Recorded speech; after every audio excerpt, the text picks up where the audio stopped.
Welcome, players, to my homebrew campaign. Amazing. I can't wait to explore it. Oh, no one explores in this world. Instead, they fliggog!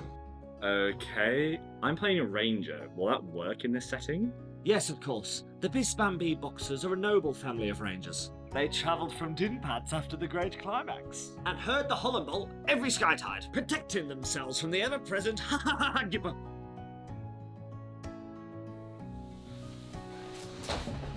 Have you ever experienced this? Odds are if you've ever read some bad fantasy or joined a homebrew D&D game, you have. There's nothing more frustrating when you're preparing to explore a new fantasy world to all of a sudden realise that navigating it is like learning a new language whilst walking in quicksand. Welcome to Grey Wolf Adventuring, where we talk about everything history, fantasy and storytelling. Today we dive into a problem many fantasy authors and dungeon masters face with their imagined worlds. Not completely overwhelming and confusing players when you introduce them to the rich lore and incredible fantasy worlds that you've spent weeks, months, or even years creating. If you've ever run a homebrew campaign, you know that introducing players to your custom world is definitely not as easy as handing over the player's handbook and saying, "Welcome to Faerun." When it's your world, everything could be different. The pantheon of gods, the vast history, the intricate cultures, the divisive politics. It can all be unbelievably overwhelming for players, especially if they're new to the table. So today, let's break down the problem, but more importantly, let's talk about solutions that will make successfully onboarding your players a smoother process, and by way of that, facilitate more roleplay and fun. Stick around, and by the end of the video, you'll be armed with all the strategies needed to bring your world to life without drowning your players in too much lore. Let's roll. Let's start by addressing the beholder in the room, shall we? Why is onboarding players into a homebrew world so difficult? Picture this. You've crafted an intricate world, complete with its own history, cultures and mythology. You're excited to share this with your players, but the moment the session begins, your new players are overwhelmed, confused, and subsequently disinterested. There's too much to take in, and instead of feeling immersed, they just feel lost. So, why does this happen? Well, in a published setting like Faerun or Eberron, the lore is easily accessible. They might have watched a campaign on YouTube, read the Legend of Drizzt series, or learnt the structure of a story world from a previous campaign. But in your homebrew world, they're relying on you to provide all the context. I've managed to break the problem down into three main areas. The first is lack of familiarity. Because it's your own homebrew world, your players know literally nothing about it. The second is disconnected characters. Because your players know nothing about your world, it means they can't make characters or character decisions that make sense within it. And thirdly is lore overload. I know, you want to provide a lot of information for your characters and players at the beginning of the campaign, but guess what? Most of the time, it's usually overwhelming as well as disinteresting. I know. You want to share this incredible world and the intricate lore you created for your players. But guess what? You'll be even more excited to explore it if you follow these 5 tips. The first thing to remember is, start small. You don't have to info dump your whole world's history to your players before you've even begun. In fact, you shouldn't. When the players are designing their characters, tell them about your own influences and considered choices. For instance, although this isn't a homebrew campaign, this is some of the text I shared with my players whilst we prepared to play Curse of Strahd. Curse of Strahd is a grimdark D&D setting in a pocket dimension of the Forgotten Realms. Good examples of similar environments is the book Dracula by Bram Stoker or the town of Velen in the Witcher series. In terms of character creation, feel free to use any species that inhabits the Forgotten Realms. By providing them with context into your world, you don't give away any story beats, spoilers, or more information any average person would have, but you allow them to integrate into it seamlessly. What is the general population or variety of species in your world? Is the culture and government liberal, suspicious, or oppressive? Is magic feared, abundant, or secretive? These parameters will influence what characters and species the players want to play, and so it's only fair that they make that decision knowing the appropriate consequences. The starting location is equally as important in giving them a slice of your world. To begin with, start with a small town, village, or just an area a city, somewhere where they have a base where they can seek comfort, to then explore and expand outwards into the rest of your world. This way, they don't need to know the entire history of a kingdom. They just need to know some local people, immediate locations, and the problems facing the specific area. Not only does this limit access to the amount of NPCs you have to create originally, but it also limits access to further information that is currently unnecessary to the player's immediate decision making. For instance, even if they asked in character, it is highly unlikely that a random NPC in a rural village would know who the king's great-great-great-great-great-grandfather was, or the intricacies of magical power. This approach is all about gradual learning. Instead of giving your players the entire world's backstory, let them learn about it gradually in play. Let them ask questions, explore, and discover the history as it becomes more and more relevant to their characters. You need to make relatable and accessible entry points for your players. There is a reason why, after all, when we start a campaign, we often meet in a tavern. It has comfort and amenities. It's a neutral location where a seamlessly endless variety of NPCs are conceivable.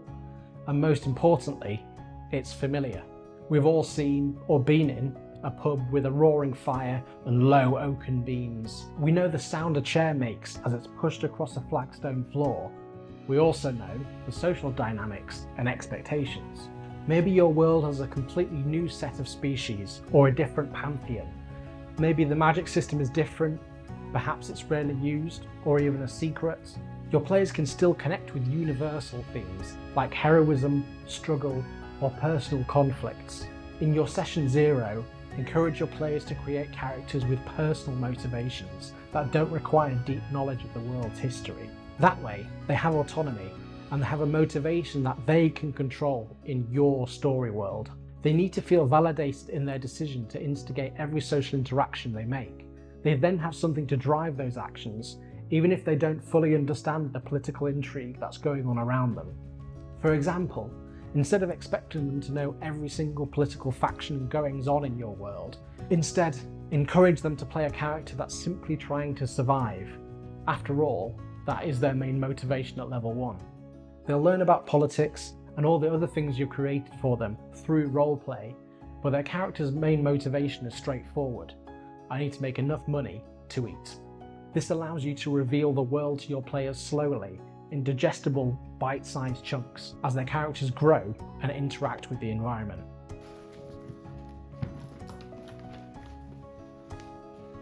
Let's be honest, players don't want to have to read an essential 30-page detailed document about your world's history just to play a D&D game.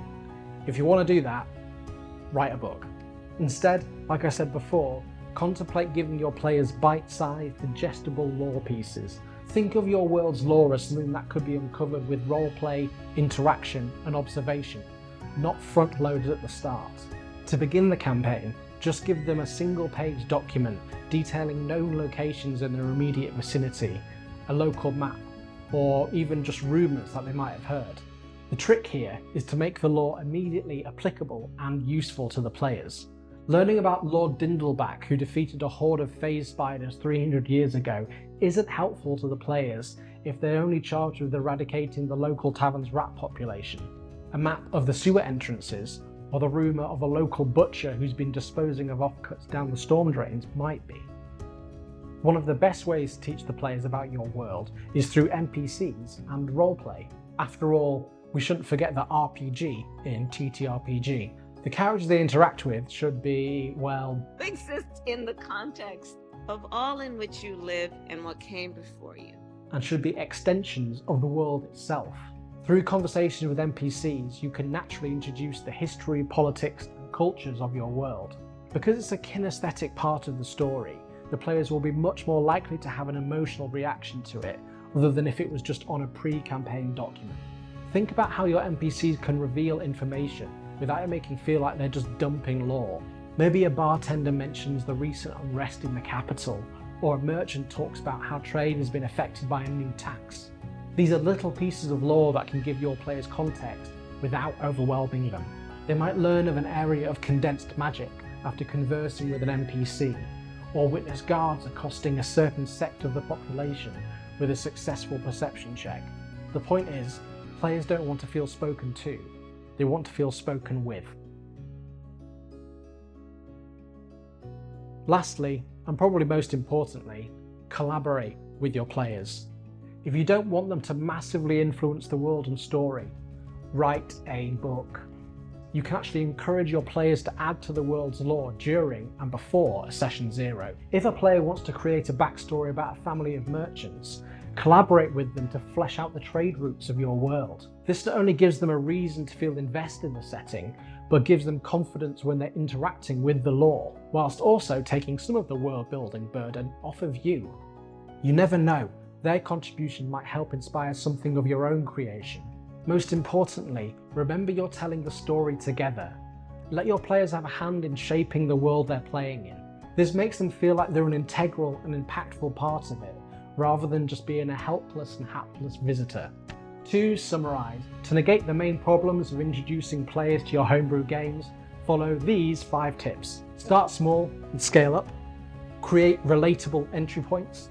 Provide lore in digestible chunks. Use NPCs to teach about the world. And finally, remember to collaborate with your players. The key to introducing players to your homebrew world is to keep things simple and let them discover the lore naturally. Actually enjoy the slow burn of them learning more and more about your imagined world, and feel confident in the fact that the less you deliver, the more they will want to find. Don't worry about them knowing every single detail right off the bat.